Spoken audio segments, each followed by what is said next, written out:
couple lines. Okay, dahil ladies first tayo, unahin natin si Bestman. Okay, what is your message or advice to our couple? Magandang hapon po sa inyo lahat. Ako po si Brian. Meron po sa inyo nakakilala sa akin. Kukunti lang po yung ako. Bago lang po din sa akin. Naalala ko lang po, meron lang pong memory sa amin ni Christian. Nung bata po kami, nung nasa school po kami, kaya po kami naging mag-best friend. Kasi po, nagsusuntukan po talaga kami. Tapos po, kaya po kami naging matibay rin sa pagiging sige po, tapusin na. Ano po, maraming salamat sa pagiging best friend sa akin. Kinuha ko ako best man kasi para sa akin ikaw yung best man din. Tapos po, pag hindi ka nakakalimut sa akin, na minsan nagkakatya tayo kahit hindi tayo madalas magkita, thankful po ako. Saka po sa family nila ni Christian, tinatanggap po talaga nila ako ng buo. Maraming salamat po. Mag-enjoy po ito lahat ng tayo lahat.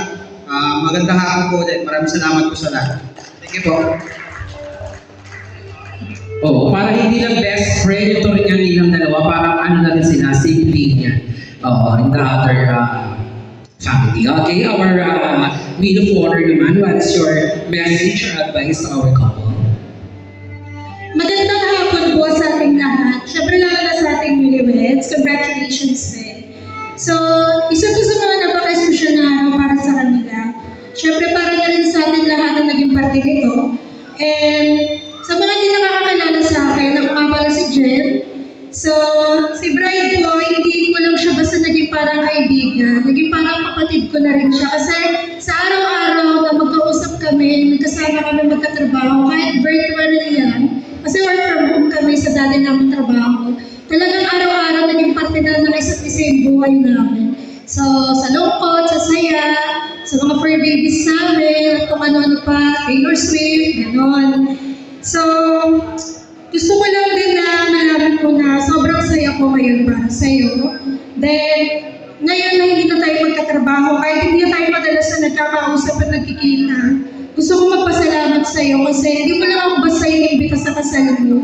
Binigyan mo pa ako ng isang napakalaking parte. Sobrang hindi ko yun makakalimutan. And marami akong natutunan sa'yo. Salamat. Then, gusto ko lang malaman mo na yun nga, kahit may changes na, nandito lang ako palagi para sa'yo, para sa inyo, tagapalakpak sa tagumpay mo, sa mga magiging